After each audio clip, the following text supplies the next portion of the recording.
ஒரு சங்கியின் வாதத்தை சில்லு சில்லாக உடைத்திருந்திருக்கிறார் மூத்த பத்திரிகையாளர் திரு செந்தில்வேல் அவர்கள். ஸ்டாலினுக்கு பயம் வந்துருச்சு, பதட்டம் வந்துருச்சு, அதனாலதான் 234 தொகுதிகளையும் நாங்க ஜெயிப்போம் அப்படின்னு உளர்றாரு அப்படின்னு பேசுது இந்த சங்கி.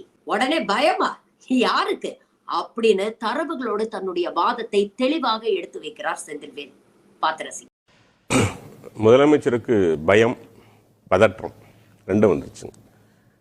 இந்த பயம் தான் 234ன்னு ஒரு டார்கெட் அதிகப்படுத்துறாரு. ஏன்னா 200னாரு, இப்போ அது இல்ல 234 வச்சாவது முடியுமா அப்படிங்கிற ஒரு நோக்கம் ஒண்ணு.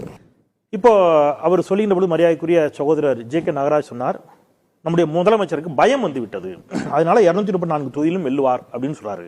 234 தொகுதியிலும் வெல்வது என்று சொல்வது பயம் அப்படின்னு சொன்னா பெரிய பயம் யாருக்கு அப்படின்னு கேட்டீங்கன்னா மோடிக்கும் அமித்ஷாவுக்கும் தான். இவங்க 2 பேரும் தான் பெரிய அச்சம் கொண்டவர்கள். ஏன் தெரியுமா? 400 சீட்டு ஜெயிப்போம் போன நாடாளுமன்ற தேர்தலில். அதுக்கு பேர் என்ன? இவர் 200 சீட்டு ஜெயிப்போம்னு சொன்னா பயம், அவங்க 400 சீட்டு ஜெயிப்போம்னு சொன்னா நாடாளுமன்ற தேர்தலில் அது வீரமா? என்ன கால்குலேஷனு?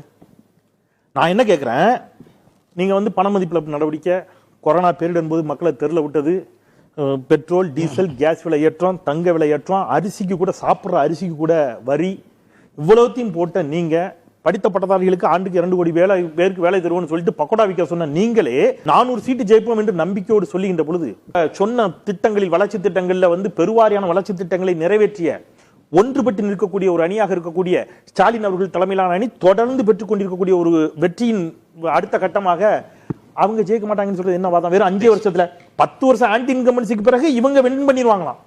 5 வருஷத்துல இவருக்கு ஆன்டி இன்கம்பன்சி ஃபார்ம் ஆயிடுமா? என்ன லாஜிக்? திமுக